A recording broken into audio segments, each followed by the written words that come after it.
जय हिंद दोस्तों, कैसे हैं आप सभी। उम्मीद करता हूँ आप सभी अच्छे होंगे। आप सभी की प्रिपरेशन अच्छी चल रही होगी। राजस्थान के कुछ एग्जाम हो चुके हैं, कुछ एग्जाम होने हैं और सेंट्रल के भी कुछ एग्जाम हैं जो आप लोगों के बहुत ही नजदीक आ रहे हैं, जैसे एसएससी जीडी हो गया। इसके अलावा और भी बहुत सारे डिपार्टमेंटली जो एग्जाम है उनके भी आप लोगों ने फॉर्म अप्लाई कर रखे होंगे, तो उनकी भी प्रिपरेशन आपको साथ के साथ कंटिन्यू अपना रखना है। तो हम राजस्थान के इस कला एवं संस्कृति की क्लास, हमारी चौथी क्लास आज है, जो राजस्थान के लोक नृत्य की कंटिन्यू हम इसमें करने जा रहे हैं। और आज हम हमारी इस क्लास के अंदर डांडिया, ढोल और बम, इन नृत्यों के बारे में विस्तृत जानकारी इस क्लास के माध्यम से हम करने जा रहे हैं।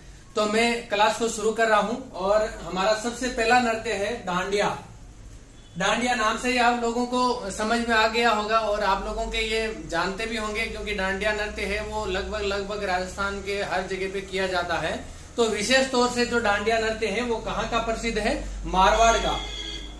तो मैंने यहाँ पे क्लियरली लिखा है आप लोगों के लिए। तो ये कौन से क्षेत्र में किया जाता है डांडिया नृत्य, कौन से क्षेत्र का प्रसिद्ध है? तो मारवाड़ क्षेत्र का। मारवाड़ के अंदर कौन कौन से राजस्थान के जिले आते हैं ये आप लोग मुझे कमेंट करके बताइएगा। वैसे तो मैं आप लोगों को बता दे रहा हूं कि मारवाड़ के अंदर कौन कौन से जिले आते हैं। तो मारवाड़ के अंदर आने वाले हमारे जिले नागौर, बीकानेर, पाली, जोधपुर, जैसलमेर और बाड़मेर और बीकानेर, ये जो जिले हैं हमारे राजस्थान के मारवाड़ क्षेत्र के अंदर आते हैं। तो यहाँ पे ये जो डांडिया नृत्य है विशेष तौर से प्रसिद्ध है। तो इसके बाद में ये नृत्य कब किया जाता है? तो ये नृत्य है जो होली का जो पर्व है उसके बाद में किया जाता है। होली के पर्व के बाद में ये जो नृत्य है वो किया जाता है। और इसकी जो विशेषता, जहां से हमारे एग्जाम के अंदर क्वेश्चन बनते हैं, जहां से हमारे एग्जाम में क्वेश्चन आते हैं, तो वो है इनकी विशेषता से और एक इसका क्षेत्र से कि कहाँ का प्रसिद्ध है। पूछ लिया जाए एग्जाम में डांडिया नृत्य कहाँ पे किया जाता है या डांडिया नृत्य कहाँ का प्रसिद्ध है, तो मारवाड़ क्षेत्र का। उसके बाद में होली के बाद किया जाने वाला नृत्य हो गया। और ये है विशेषताएं। तो विशेषताएं इसकी ये है कि इसके अंदर 20-25 पुरुष हैं, वो एक टोली बनाकर अपने दोनों हाथों के अंदर लकड़ी की छड़ियां या डांडिया, छोटे छोटे डांडिया लेकर और वृत्ताकार घेरे के अंदर है जो नृत्य इसको किया जाता है। और उसके बाद में क्या किया जाता है? नृत्य करते हुए ये जो पुरुष है वो मैदान के अंदर चौक जो होता है जहाँ पे ये नृत्य किया जाता है वृत्ताकार घेरे के अंदर, वहां के बीच में, उस घेरे के बीच में शहनाई और नगाड़े लेकर गवैये हैं वो बैठते हैं और पुरुष जो है वो लोक ख्याल और होली के जो गीत हैं उनको लेबद्ध या तालबद्ध तरीके से जो है इस नृत्य के अंदर गाते हैं। तो ये हो गई हमारे इस डांडिया नृत्य की प्रमुख विशेषता। इसके बाद में सबसे इम्पोर्टेंट क्वेश्चन जो हमारे डांडिया नृत्य से जो बनना है वो ये है कि इस जो डांडिया नृत्य है इसके अंदर गुणगान किस चीज का किया जाता है या गुणगान कौन से देवता का किया जाता है। या डांडिया नृत्य विशेष तौर से मारवाड़ क्षेत्र के अंदर किनको समर्पित है? तो ये है हमारे बड़ली के बेरुंची। बड़ली के बेरुंजी, इनका इस डांडिया नृत्य के अंदर गुणगान किया जाता है। और ये बड़ली के बेरुंजी कहाँ पे है, इनका मंदिर कहाँ पे है या इनका जो थान है वो कहाँ पे है? तो ये है हमारे जोधपुर से जैसलमेर जाने वाले NH 114 के ऊपर बड़ली गांव है, वहां पे ये जो बड़ली का बेरुंजी का मंदिर है। तो उन्हीं को ये डांडिया नृत्य है जो समर्पित है। और इसके बाद में इस नृत्य के अंदर कुछ ख्याल किए जाते हैं, कुछ सवांग किए जाते हैं। जैसे मैंने पहले भी आपको पढ़ाया था गिदड़ नृत्य। तो गिदड़ नृत्य जो शेखावाटी क्षेत्र का प्रसिद्ध है, वहां पे जो कुछ ख्याल किए जाते हैं, कुछ सवांग किए जाते थे, उसी तरह से इसके अंदर भी विभिन्न जो पुरुष जो हमारे जैसे कोई पुरुष हो गया जिनके बारे में हमें जैसे उनका मॉडल करना है, जैसे उनका रूप करना है, तो उनकी जो छवि बनाते हैं उनको जैसे ख्याल या उनका स्वांग बोला जाता है। तो इसके अंदर राजा, बजिया जो बजाने वाले होते हैं उनको जो राजा हो गए, साधु हो गए, शिवजी भगवान हो गए, रामचंद्र जी हो गए, कृष्ण, रानी, सिंधिन और सीता, इनका है जो विभिन्न वेशभूषाएं इनकी पहनी जाती है और इनके जो ख्याल है वो इस नृत्य के अंदर भी किए जाते हैं। तो ये हमारा डांडिया नृत्य है वो कंप्लीट हो गया है। और इससे बाहर आपके एग्जाम के अंदर कुछ नहीं आएगा डांडिया नृत्य से। अगर डांडिया नृत्य से संबंधित अगर कोई भी क्वेश्चन आया तो उसमें इससे बाहर कुछ नहीं आएगा। सबसे पहले अगर पूछा जाए तो कौन से क्षेत्र में, तो मारवाड़ क्षेत्र। कब किया जाता है? होली के बाद में किया जाता है। इसकी विशेषताएं 20-25 पुरुष हाथों में डांडिया लेके वृत्ताकार घेरे के अंदर नृत्य करते हैं और उसी वृत्ताकार घेरे के अंदर सेनाई और ये नगाड़े लेकर जो गवैये हैं वो बीच में बैठते हैं और होली के ख्याल और होली के जो गीत हैं उनको लेबद्ध तरीके से इसके अंदर गाते हैं। और बड़ली के जो बेरुंजी हैं उनका इसके अंदर गुणगान किया जाता है और इसके अंदर कुछ जो ये रोल है, जो राजा बजिया साधु शिवजी, इनके जो रोल है इस नृत्य के अंदर किए जाते हैं। तो इसका आप स्क्रीनशॉट ले लीजिए। इसके बाद में हम पढ़ेंगे ढोल नृत्य।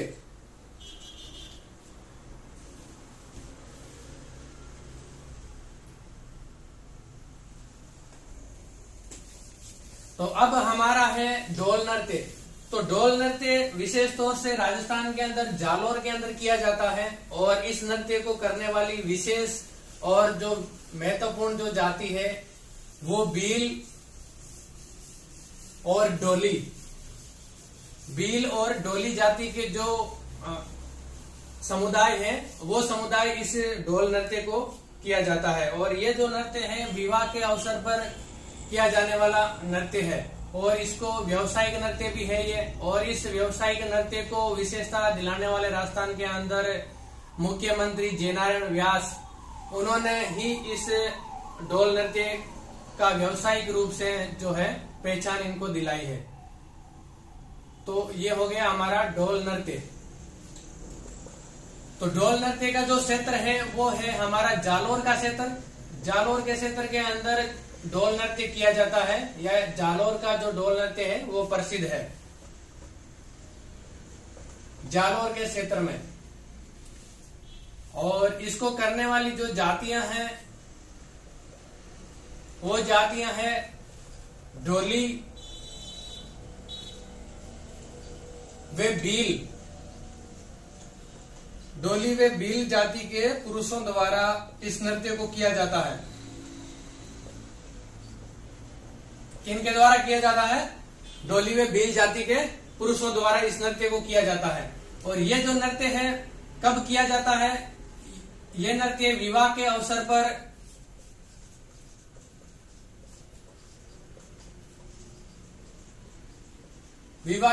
पर इस नृत्य को किया जाता है। ढोल नृत्य को कब किया जाता है? विवाह के अवसर पर ढोल नृत्य को किया जाता है।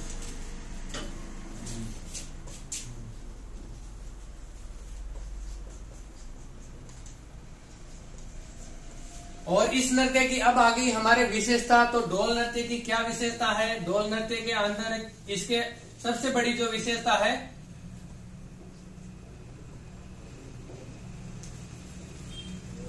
ढोल नृत्य की विशेषता के अंदर इसके अंदर 4-5 जो ढोल हैं उनको एक साथ बजाया जाता है।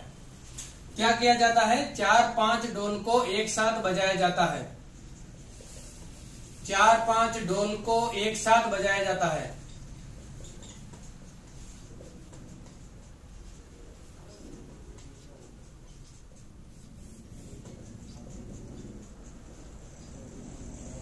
चार पांच ढोल को क्या किया जाता है? एक साथ बजाया जाता है। और इन 4-5 जो ढोल बजाने वाले होते हैं इनके अंदर जो इनका एक सीनियर मोस्ट जो प्लेयर होता है, ढोल वादक जो होता है, वो ढोल को सबसे पहले थाकना शैली के अंदर बजाना शुरू करते हैं। तो हमारा एग्जाम के अंदर क्वेश्चन आ जाए कि ढोल शैली के अंदर जो ढोल बजाने की जो शैली है वो कौन सी शैली से ढोल बजाना शुरू करते हैं? तो थाकना शैली से। कौन सी शैली से शुरू करते हैं? थाकना शैली के अंदर इस ढोल को बजाना शुरू करते हैं। थाकना शैली।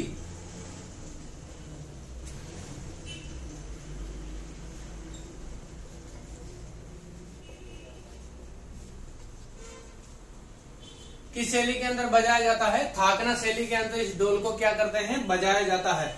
और इसके बाद में ढोल को बजाने के बाद और जब ये नृत्य शुरू हो जाता है तो यहाँ पे जो पुरुष है वो मुंह के अंदर तलवार, हाथों के अंदर छल्ले या लच्छे जो बांध कर इस नृत्य को करते हैं। और बाकी जो बचे हुए पुरुष हैं वो भी इस नृत्य को लेबद्ध तरीके से, बचे हुए व्यक्ति है वो भी लेबद्ध तरीके से इस ढोल के साथ में या इसके साथ ताल मिला के इस नृत्य को पूरा करते हैं।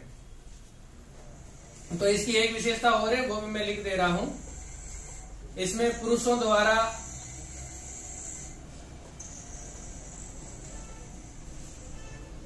मुंह में तलवार,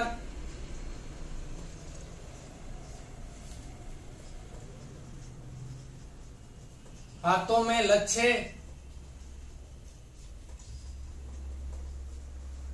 लच्छे बांधकर वे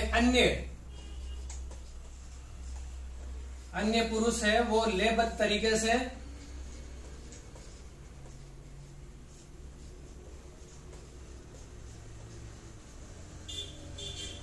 इस नृत्य को करते हैं।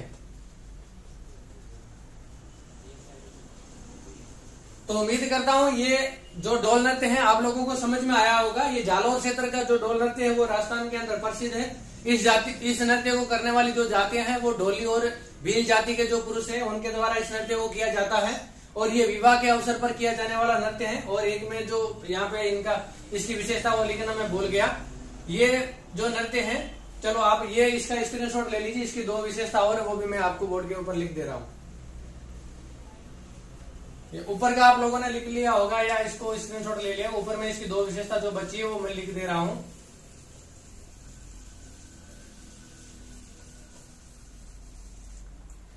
पहली विशेषता है इसकी, ये एक व्यावसायिक नृत्य है। ये कौन सा नृत्य है? व्यावसायिक नृत्य। व्यावसायिक नृत्य से आप अच्छी तरह से समझते होंगे। मैंने मेरे पीछे की क्लास के अंदर मैं रिपीट नहीं करना चाहता। पीछे की क्लासों के अंदर मैंने अच्छी तरह से बताया कि व्यावसायिक नृत्य क्या होता है। व्यावसायिक नृत्य है और इन व्यावसायिक नृत्यों को राजस्थान के अंदर पहचान दिलाने वाले व्यक्ति कौन थे? वो हमारे राजस्थान के मुख्यमंत्री जयनारायण व्यास।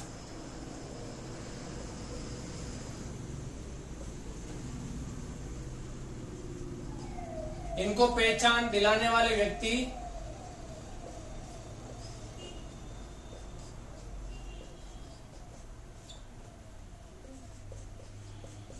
राजस्थान के मुख्यमंत्री जयनारायण व्यास।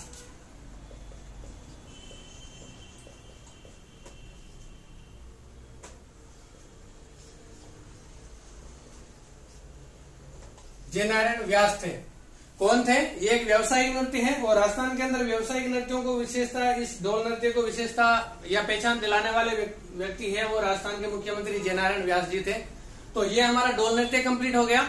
इसको आप एक बार स्क्रीनशॉट ले लीजिए। इसके बाद में हमारा बम नृत्य जो है वो मैं इसमें आगे की क्लास में कराने जा रहा हूं आप लोगों को।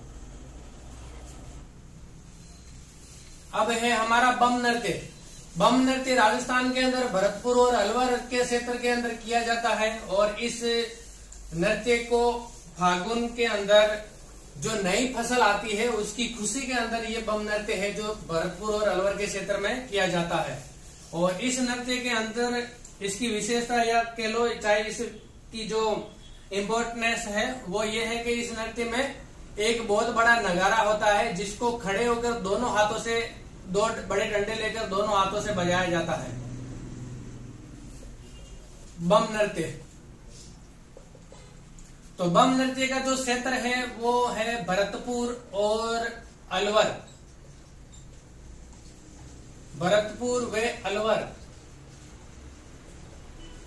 भरतपुर व अलवर के क्षेत्र के अंदर बम नृत्य है किया जाता है और इसकी जो विशेषता है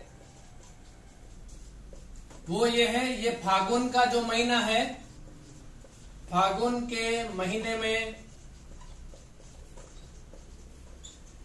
नई फसल के आगमन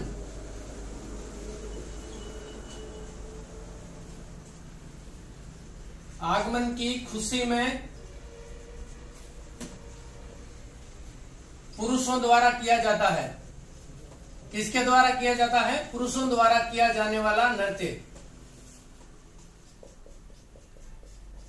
फागुन के महीने में नई फसल के आगमन की खुशी में पुरुषों द्वारा किया जाने वाला नृत्य है बम नृत्य।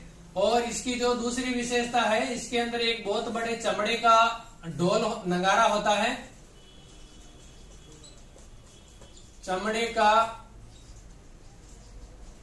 बहुत बड़ा नगारा जिसको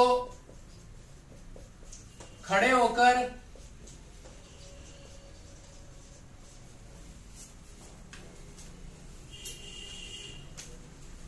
जिसको खड़े होकर दो लकड़ी के मोटे डंडों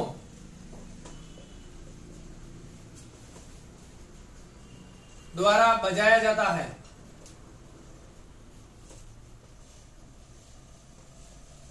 और यही जो नगारा है, बहुत बड़ा जो नगारा, जिसको दो मोटे लकड़ी के डंडों द्वारा खड़े होकर बजाया जाता है, इसी को ही इस नृत्य के अंदर बम कहा जाता है। इस नगाड़े को क्या कहा जाता है?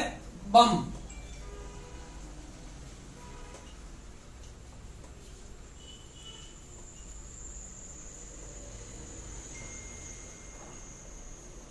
इस नगाड़े को क्या कहा जाता है? बम कहा जाता है। तो ये होगी इसकी विशेषता। अब इसके अंदर आते हैं इसके वाद्य यंत्र, मतलब इस बम नृत्य के अंदर कौन कौन से जो वाद्य यंत्र हैं उनको बजाया जाता है। तो इसके अंदर है वाद्य यंत्र। वाद्य यंत्रों के अंदर इसमें है थाली, चिमटा और ढोल। ये जो है वाद्य यंत्र इस नृत्य के अंदर बजाए जाते हैं। और इस तरह से ये जो नृत्य है भरतपुर और अलवर के क्षेत्र के अंदर काफी प्रसिद्ध है। इसको ढोल या ढोलक हम दोनों कुछ भी लिख सकते हैं, तो ढोलक हम लिख लेंगे, बेटर रहेगा। तो ये हो गया हमारा बम नृत्य। तो बम नृत्य कहाँ का प्रसिद्ध है? हमारे एग्जाम में क्वेश्चन आ जाएगा बम नृत्य कहाँ पे किया जाता है। तो बम नृत्य भरतपुर और अलवर के क्षेत्रों में किया जाता है। इसकी विशेषता, ये फागुन के महीने में नई फसल के आगमन की खुशी में पुरुषों द्वारा किया जाता है। और इसमें एक चमड़े का बहुत बड़ा नगारा होता है, जिसको खड़ा होकर दोनों हाथों के अंदर दो लकड़ी के मोटे डंडे लेकर इस नगाड़े को बजाया जाता है। और इसी नगाड़े को इसके अंदर बम कहा जाता है। पूछ लिया जाए कि कौन बम किसको कहा जाता है बम नृत्य के अंदर, तो इसमें जो मोटा नगाड़ा होता है उसको बम कहा जाता है। और इसके जो वाद्य यंत्र है इसके अंदर और इस नगाड़े के अलावा जो बजाए जाते हैं वो है थाली, चिमटा और ढोल या ढोलक। तो ये हो गए हमारे आज की इस क्लास के अंदर 3 नृत्य, डांडिया, ढोल और बम। और मैं उम्मीद करता हूं कि आप लोगों को समझ में आया होगा। और इसी तरह से कल की क्लास के अंदर जो बचे हुए नृत्य हैं वो मैं कंप्लीट करूंगा। और इसके साथ में मैं इसके सेंट्रल गवर्नमेंट की तरफ से जो एसएससी जीडी का जो हमारा एग्जाम, जो कुछ बहुत सारे अभ्यर्थी हैं जिन्होंने डिमांड भी किया है, जिन्होंने बोला भी है, तो उनके लिए मैं एक पार्टिकुलर टॉपिक न लेके और उनके एक जीके की 25-25 क्वेश्चन करके मैं उनको एक सीरीज करवाते जाऊंगा जब तक एग्जाम होगा। तो उससे मैंने काफी रिसर्च किया है और मैंने देखा भी है कि वो है जो आपके लिए काफी बेनिफिशियल रहेगा। और उससे क्वेश्चन है जो ज्यादा नहीं तो आपके 85% से अबाव है जो क्वेश्चन मैं जो सीरीज कराऊंगा 25-25 क्वेश्चन की, उसके अंदर से क्वेश्चन आपको पढ़ेंगे। तो इसी के साथ मैं इस क्लास को खत्म करता हूं। और मेरे साथ इसी तरह बने रहिए और मेरे चैनल को ज्यादा से ज्यादा लाइक, शेयर और कमेंट करके मुझे जरूर बताइए। और सब्सक्राइब भी करना ना भूलें, अपने दोस्तों को भी शेयर कीजिए ताकि किसी का, आपके दोस्त व परिवार किसी के अंदर ये जो क्लास है बेनिफिशियल रहे और उनका भी सिलेक्शन हो। तो वो नहीं तो उनका कम से कम उनकी आत्मा तो आपको आशीर्वाद जरूर देगी कि हमारे को किसी ने अच्छी सलाह दी और हमारा सिलेक्शन हुआ। तो इसी के साथ मैं ज्यादा नहीं कहते हुए इस क्लास को यहीं पे खत्म करता हूँ। जय हिंद, जय भारत।